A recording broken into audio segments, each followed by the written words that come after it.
Ndabashuhuje kandi mbahaye ikaze mwe mwahisemo makuru ki TV uyu ni wa mwanya w'amakuru iwacu iwanyu ndetse no hirya no hino kwisi n'amakuru mu Kinyarwanda yo kuri uyu wa 19 Gicurasi mwaka wa 2026 Jehuya kugezaho nitwa niyo dushima Dieudonné namakuru haza kwibanda ku ngingo z'ingenzi zikurikira. U Rwanda rwatangaje ko mwaka wa 2030 ruzatangira gukoresha ingufu zikomoka kuri nucleaire.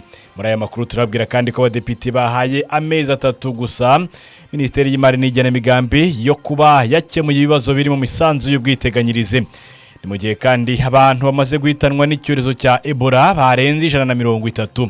Turaza kubabwira kandi ko ikipe y'u Rwanda y'umupira w'amaguru Amavubi yamaze gutombora itsinda ka mu mikino yo guhatanira kuzajya mu gikombe cya Afrika. Aya makuru nandi ntababwiye ni mukanya ku buryo burambuye. Duhera aya makuru ku buryo burambuye kwavugwa hano mu Rwanda. U Rwanda rwatangaje ko mwaka wa 2030 ruzatangira gukoresha ingufu zikomoka kuri nucleaire. Perezida wa Repubulika y'u Rwanda Paul Kagame yabitangaje ko u Rwanda rwiteguye gutangira gukoresha ingufu zikomoka kuri nucleaire. Hari mu nama nyafrika kwikoreshwa ry'ingufu za nucleaire no guhanga ibishya muri uru rwego n'inama iri kubera mu Rwanda. Muri iyi nama Perezida Kagame yagaragaje ko ingufu ku mugabane wa Afrika ubwazo hatari iterambere ahubwo ko ari umusingi w'iterambere mu nzego zitandukanye.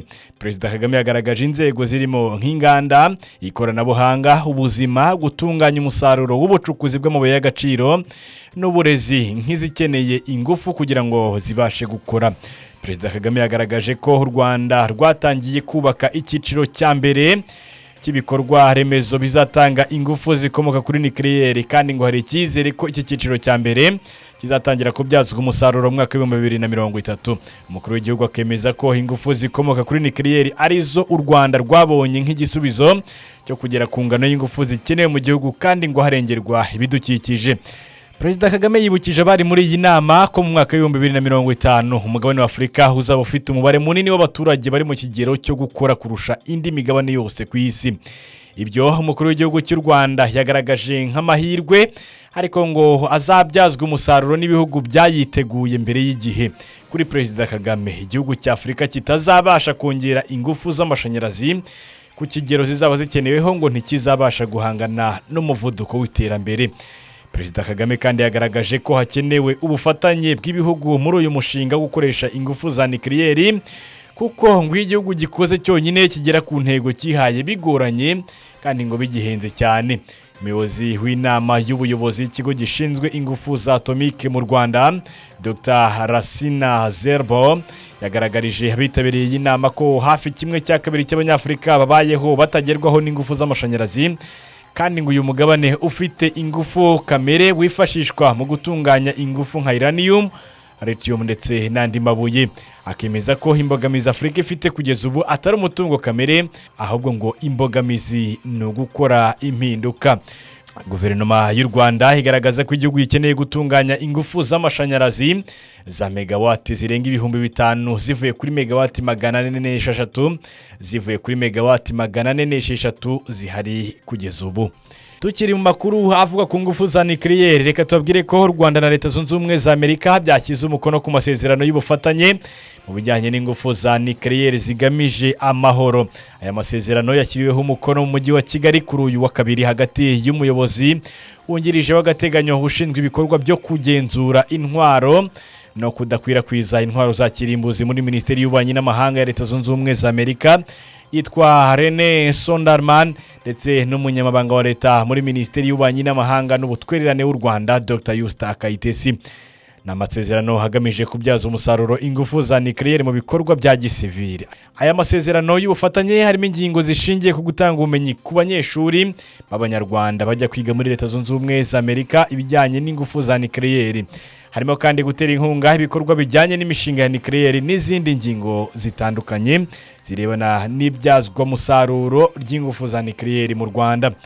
Tukiri kandi ku makuru havuga ku masezerano yashyizweho umukono. U Rwanda rwagiranye amasezerano y'imikoranire na Tanzania ajyanye no guteza imbere ibijyanye n'ingufu. Na amasezerano ajyanye n'ubushake bw'ibihugu byombi mu gufatanya mu nzego z'ingufu ndetse no kubaka ibikorwa remezo by'ingufu. Ubufatanye mu guteza imbere ingufu zisubira kubaka ibigo byo mu bihugu byombi ubushobozi ndetse n'ubufatanye nyambukiranyamipaka yashyizweho umukono na Minisitiri w'ibikorwa remezo w'u Rwanda Dr Jimmy Gasore ndetse na Minisitiri w'ingufu muri Tanzania Deogratias John Ndejembi. Bari kumwe kandi n'abaperezida b'ibihugu byombi, Perezida Kagame w'u Rwanda ndetse na Perezida Samia Suluhu Hassan wa Tanzania witabiriye inama yiga ku ngufu za nucleaire iri kubera mu Rwanda. Tuve mu makuru avugwa ku ngufu za nucleaire twerekeze mu nteko ishinga amategeko y'u Rwanda. Inteko rusange y'umutwe w'abadepite yasabye Minisiteri y'Imari n'Igenamigambi kugaragaza inzira yo gukemura ikibazo cy'ibirarane by'imisanzu y'ubwiteganyirize bwa pension mu gihe kitarenze amezi 3.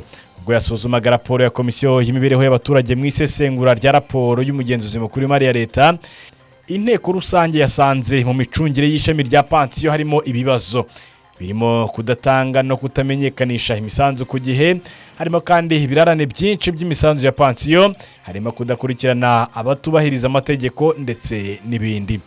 Ibi ni ibibazo byakomeje kugaruka mu myaka 10 ishize muri raporo y'umugenzuzi mukuru w'imari ya leta hagati ya Nyakanga 2015 ndetse na Werurwe 2025. Twerekeze ku makuru avuga ku mugabane wa Afrika. Leta ya Togo yatangaje ko yavanyeho impushya zo kwinjira muri icyo gihugu ku banyafrika bose, ni ukuvuga uburenganzira bwo kwinjira mu gihugu ibizwi nka visa. Itangazo rya Minisiteri y'Umutekano muri Togo rigaragaza ko abanyafrika bose bafite inzandiko z'inzira cyangwa se passport zemewe bashobora noneho kwinjira muri Togo nta visa batse bakamara iminsi igera kuri 30. Iri tangazo rivuga ko biri mu rwego rwo gufungura amarembo ya Togo iterambere no kureshya abanyamahanga muri gahunda yo gutuma Togo ihinduka ihuriro ry'akarere rya serivisi, ubucuruzi ndetse umuco n'ubusabane bw'abantu. Leta ya Togo inavuga ko iki cyemezo kiri mu rwego rw'indangagaciro za Kinyafrika. Nubwo nta visa isabwa, hariko Minisiteri y'Umutekano ivuga ko abanyafrika bateganya kujya muri Togo bagomba kubanza kubimenyekanisha ku rubuga rwa leta rujyanye n'ingendo nibura amasaha 28 mbere yuko bagera muri Togo kugira ngo bahabwe icyemezo cy'urugendo rwabo. Togo yiyongereye ku bindi bihugu byo muri Afrika birimo u Rwanda, Ghana, Benin, Seychelles na Gambia nabyo byakuyeho visa ku banyafrika babigana. Reka noneho twerekeze ku makuru havugwa mu buzima n'ubundi ku mugabane wa Afrika. Umubare wamaze guhitanwa n'icyorezo cya Ebola wageze ku bantu 131.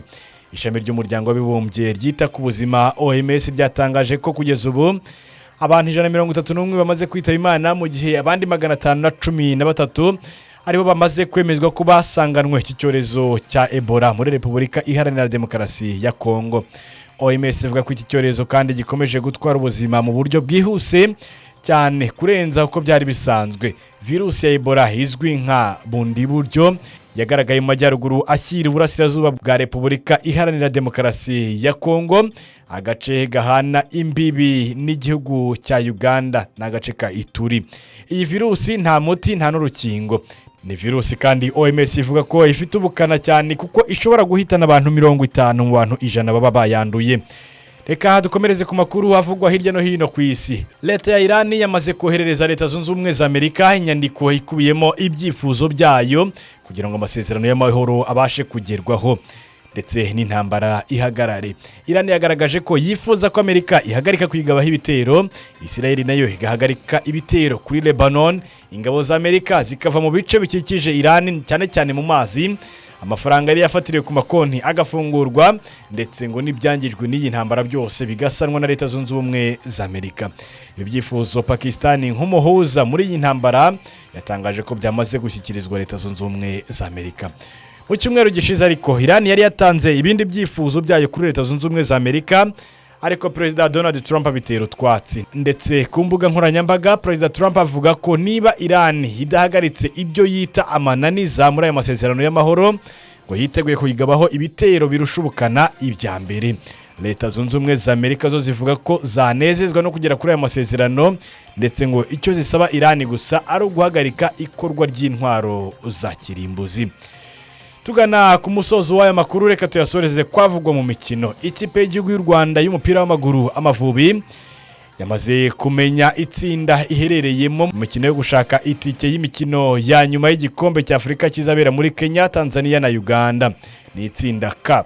Muri iri tsinda K Amavubi hari kumwe na Mali, Cape Verde ndetse na Liberia muri uru rugendo rwo gushaka itike nyine y'igikombe cy'Afrika cy'umwaka wa 2027 n'umwaka utaha.